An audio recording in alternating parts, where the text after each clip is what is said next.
नमस्कार. आपण पाहताय आणि ऐकताय आपले अण्णा हे युट्यूब चॅनल. मी गणेश तुकाराम शिंदे आपणा सर्वांचं आपले अण्णा या युट्यूब चॅनलवर स्वागत करत आहे. खासदार ओमप्रकाश राजेनिंबाळकर यांनी गेल्या वर्षी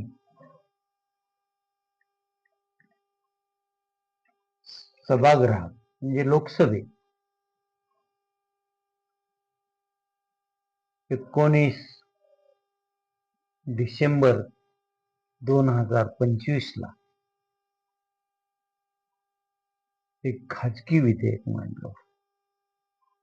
त्या विधेयकाचा अनुक्रमांक होता 155.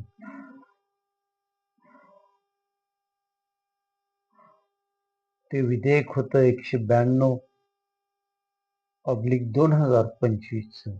ते विधेयक होतं देशातील ज्या 14 वर्षाखालील बालिका आहेत त्यांच्या गर्भाशयाच्या मुखाला कर्करोग होतो आणि हा रोग भयानक असा आहे आणि त्यामुळे अनेक मुलींना प्राण गमवावा लागतो. त्यासाठी ह्या गर्भाशयाच्या मुखावरील कर्करोगाला प्रतिबंध करण्यासाठी 14 वर्षाखालील देशातील सर्व मुलींना HPV ही जी लस आहे ती मोफत देण्याची व्यवस्था करावी अशा आशयाचं ते विधेयक होतं. ते विधेयक खासदार ओमप्रकाश राजेनिंबाळकर यांनी लोकसभेच्या सभागृहात मांडलं.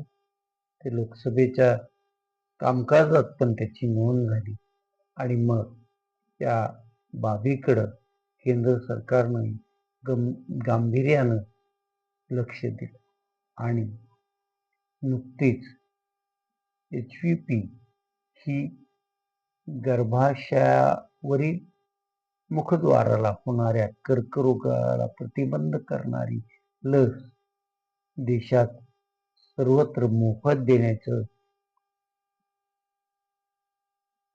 केंद्र सरकारनं ठरवलेलं आहे. काल बुधवारी खासदार ओमप्रकाश भोपाल सिंह उर्फ पवनराजे निंबाळकर यांनी याविषयी एक पत्रक काढून सर्व माध्यमांना कळवलं आहे.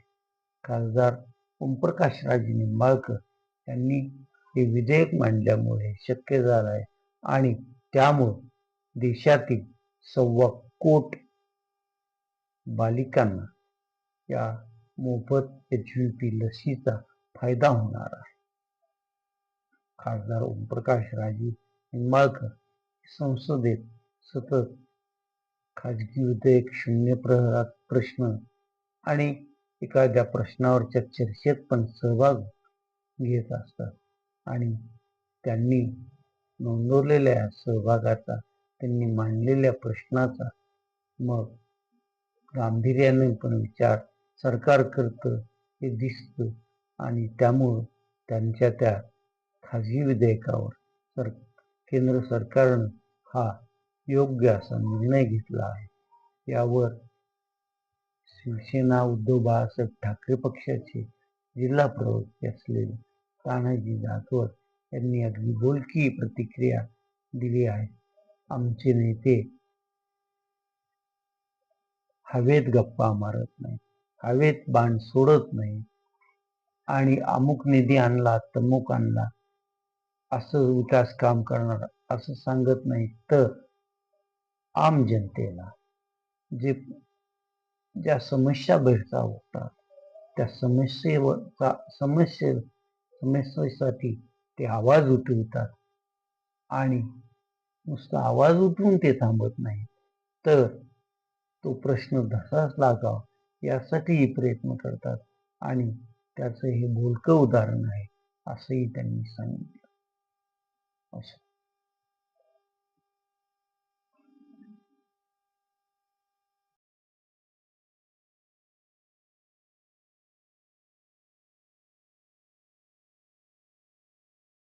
मुख्यमंत्री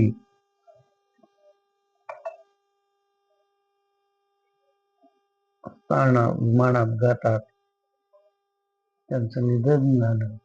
त्या अजित अनंतराव पवार यांचे पुतणे रोहित पवार यांनी हा अपघातही की घातपात आहे याबद्दल शंका व्यक्त गेल्या 15 दिवसापासून ते शंका व्यक्त करत आहेत आणि ते मुद्दे मांडत आहेत ते मुद्दे अगदी तार्किक ह्याच्यावर खरे ठरत असल्याचंही दिसून येत आहे.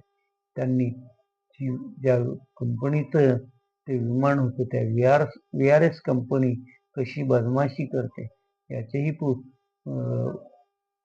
पुरावे माध्यमावर दिले होते आणि त्या VRS कंपनीची विमानच योग्य पद्धतीची नाही, ती खराब विमान आहेत असं त्यांचं म्हणणं होतं आणि ते खरंच आहे की काय असं वाटण्याजोगं निर्णय विमान उड्डयन ही सर्व काही बाजू फक्त त्या DGRS न परवा VRS कंपनीच्या 5 विमानावर उड्डाणावर बंदी घातली आहे.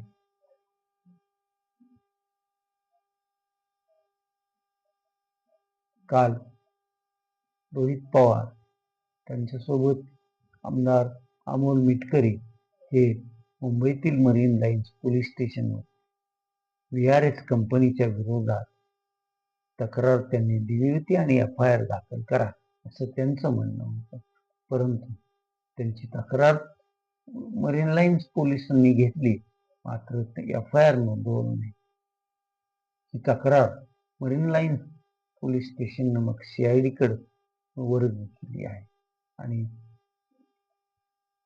FIR दाखल केलं नाही. आज रोहित पवार त्यांच्याबरोबर युगेंद्र पवार यांनी बारामती शहर पोलीस स्टेशन मध्ये जाऊन परत VRS विरोधात गुन्हा दाखल करा वगैरे अशी मागणी केली होती. त्यांच्या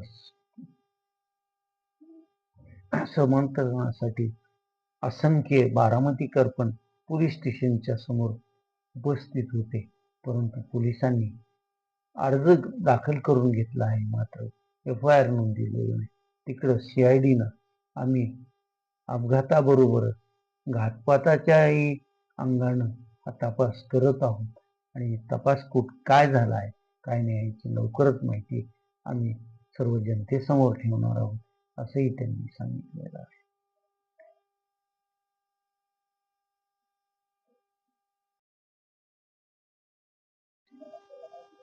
धाराशिव कळंब मतदारसंघाचे शिवसेना उद्धव बाळासाहेब ठाकरे पक्षाचे आमदार कैलास घाडगे पाटील यांचा काल वाढदिवस होता. हा वाढदिवस काल त्यांनी त्यांच्या सहकार्यांनी खासदार ओमप्रकाश राजे निंबाळकर यांनी मुंबईतच साजरा केला. कारण कैलास घाडगे पाटील हे अर्थसंकल्पीय अधिवेशनासाठी मुंबईत आहेत.